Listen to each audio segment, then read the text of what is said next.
جو احتساب ہے اکراس دا بورڈ ہے. یہ نہیں ہو سکتا کہ کچھ لوگ جو ہیں ان کے خلاف احتساب ہوگا اور باقی لوگ جو ہیں وہ بری الذمہ ہو جائیں گے.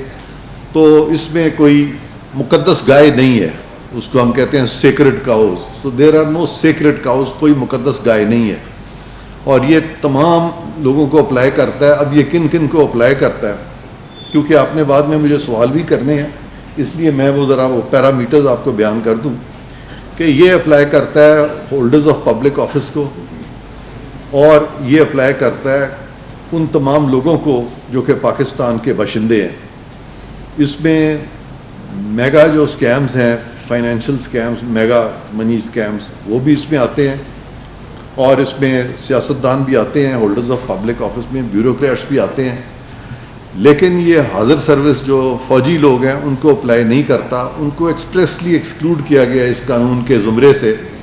اور ہولڈر آف پبلک آفس کی جہاں ڈیفینیشن ہے وہاں پہ افواج پاکستان میں جو حاضر سروس لوگ ہیں ان کو اس سے باہر رکھا گیا ہے.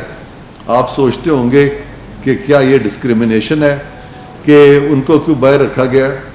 تو ان کے جو اپنے قوانین ہیں, خاص طور پہ آرمی ایکٹ بھی اور دوسرے قوانین, وہ بہت سخت ہیں. تو وہاں پہ سزائیں بھی یہاں سے زیادہ ہیں.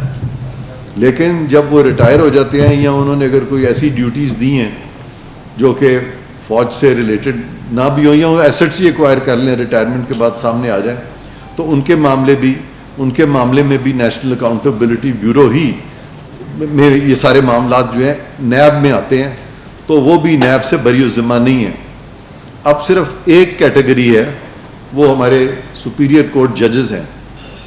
ان کے بارے میں تھوڑا سا کچھ کنفیوژن کریٹ کر دیا گیا تھا اور کہا گیا تھا کہ جی ان کے معاملے جو ہیں وہ سپریم جوڈیشل کونسل میں جائیں گے.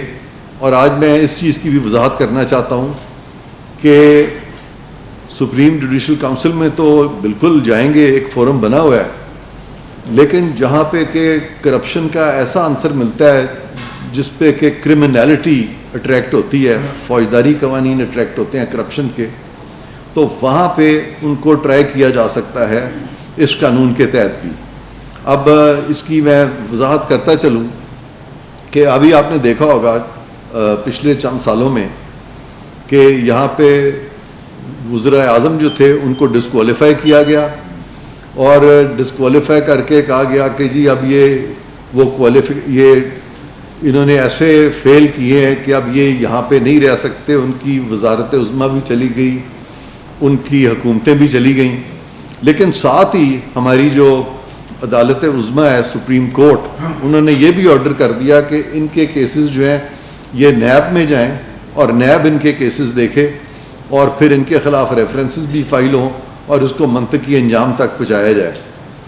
تو میں یہ بتانا چاہتا ہوں کہ جہاں بیوروکریٹس کے خلاف ان کی ڈپارٹمنٹل پروسیڈنگز ہوتی ہیں, جہاں سیاستدانوں کے خلاف ڈسکوالیفیکیشنز ہوتی ہیں, وہاں ہماری ہی عدلیہ نے کہا ہے کہ ان کے خلاف آپ نیشنل اکاؤنٹیبلٹی میں بھی پروسیڈ کریں.